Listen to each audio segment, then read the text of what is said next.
So you may be asking, why the heck is the trailer full of a pallet and a tire? Well, that's because I accidentally impulse bought another engine. It was just too good of a deal to pass up, so I do not have any immediate plans for it, but I'm sure I'll find something.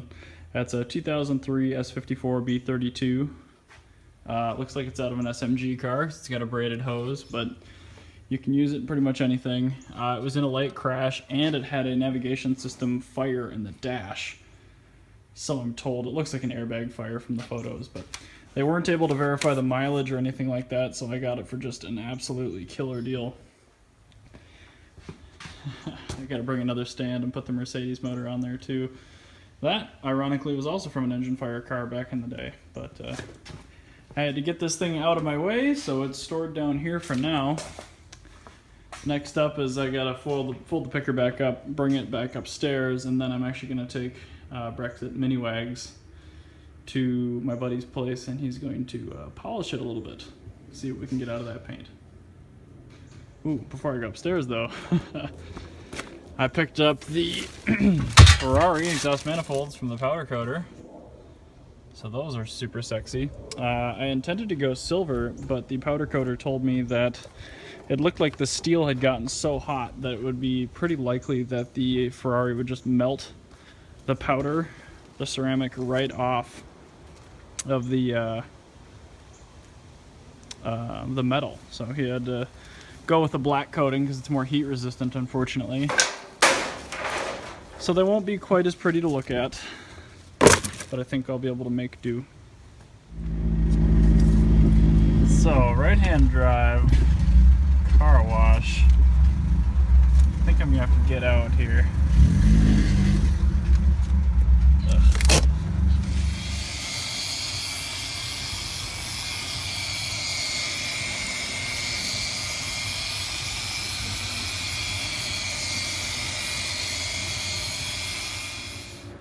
Well, I'm back. We'll call this day 3 of this job. Where I stand right now, pretty much everything's disconnected up top.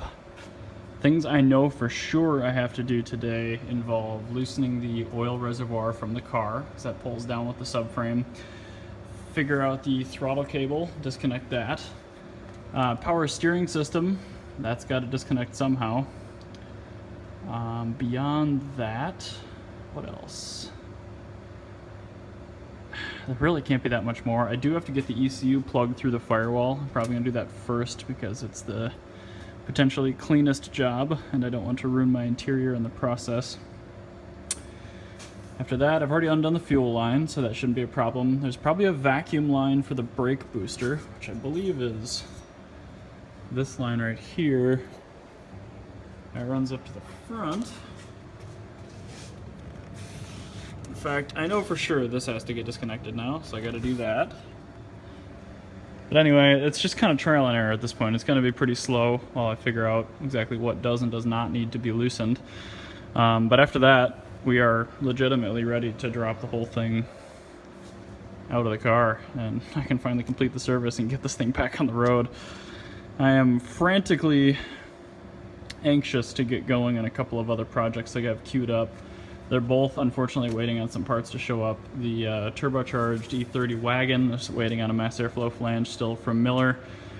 He's been just dropping the ball over there, not returning my emails. So what I did is I, through the help of a friend who noticed that it's a standard Hitachi blade style MAF, found a 3-inch weld-on bung for one of those MAFs on eBay for like 30 bucks. So I ordered that, should be here soon. I'm gonna test fit the MAF in it, see if that works. If it does, I'll have a good buddy of mine weld it onto a pipe, and that thing will be queued up and ready. That E46 M3 customer car, that's in for the manual swap.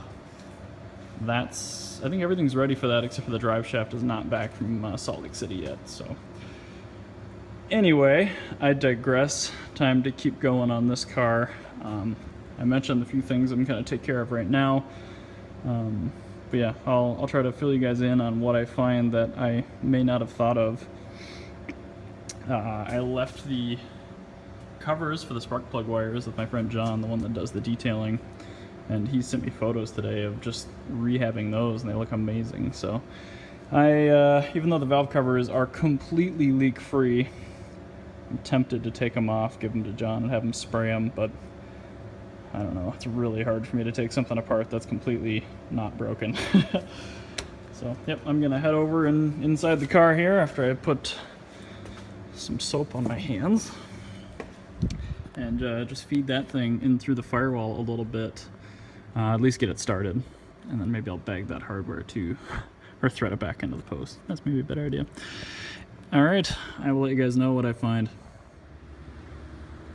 Well, I'm in the full Italian service position. Oh, throttle linkage disconnected, lower radiator hose, clamps are off, it's disconnected enough. There's still coolant in it, so I'm gonna try to drain it a little more. Let's see here. Heater hoses, that one's at least disconnected on that side. Hose is completely pulled off of this side, which goes to the recovery bottle typically. You'll notice that there's no more power steering reservoir. Let's see here, return hose is down there, feed hose, which goes to the firewall, it's right up here. Pressure hose back there. That threaded magnificence is disconnected. That is a really poor design for a car that has to have the engine taken out all the time. Let's see here. Beyond that, it looks like,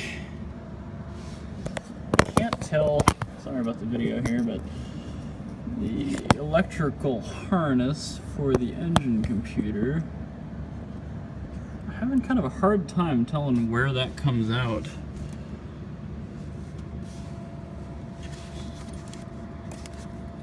It really feels like the ECU plug and all that.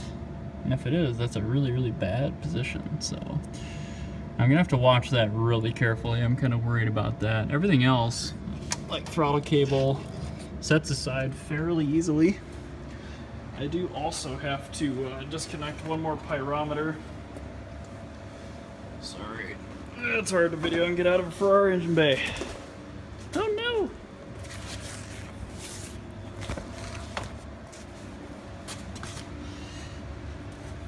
I suppose if I have it on video, then it's fine. The last pyrometer goes in the top pyrometer box. That one connects to the passenger side catalytic converter. Looks like we also have that plug. So now, I think we're fully disconnected electrically. I still have to drain the engine oil, and I still have to drain the passenger side radiator. I don't know why this isn't focusing. There we go. So you can kind of see that goes into the engine bay somewhere. Haven't really been able to confirm where exactly. And it's a pretty small orifice to fit all that through, so that is definitely my number one concern. On the BMWs, I'm assuming it's the same on these, you can actually take this black plastic plug off, but it looks like that has not been done before. So I'm going to try to avoid that if possible. Next up, I'm just going to kind of clean off the fenders a little bit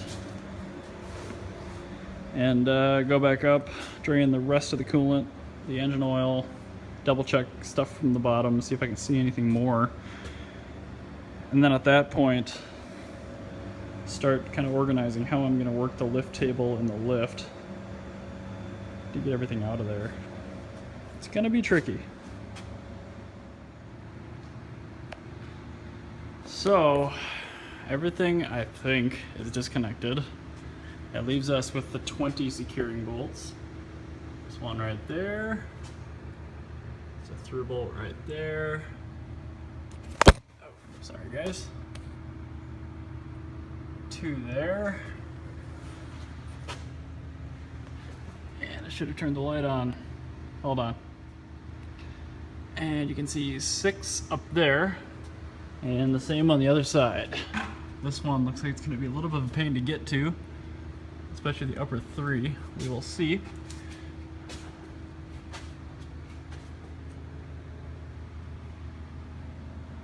Upper 2, lower, intermediary.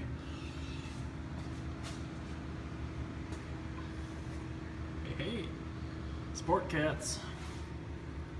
Interesting. Cool. So I haven't really figured out. I'm gonna undo the upper 3 from each side first, and then I think I'm gonna undo the middle bolts, just leaving the rear most carriage bolt in. And then once I've got that much done, I'm gonna lower it down as much as I can to get my cart under it, and then very carefully kind of work my way from there. It's not fully dropped out yet, but there's 20 bolts there. No bolts in here. Going really slowly, checking everything for disconnection. So far it looks really good. That ECU connector up top is still something I'm worried about a little bit, so I'm probably going to sneak in here, fish my head up there and try to pull on it a little bit more. But looks like everything else is a-okay so far. Car is nice and stable on the lift, it seems like. Definitely a little bit front heavy, but nothing to be worried about.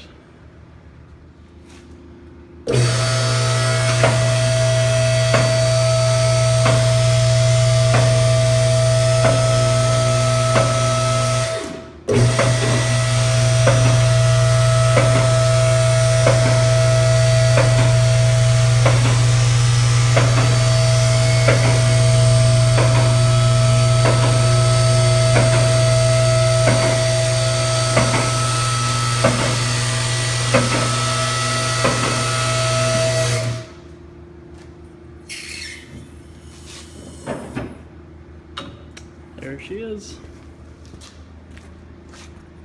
safe and sound on the ground.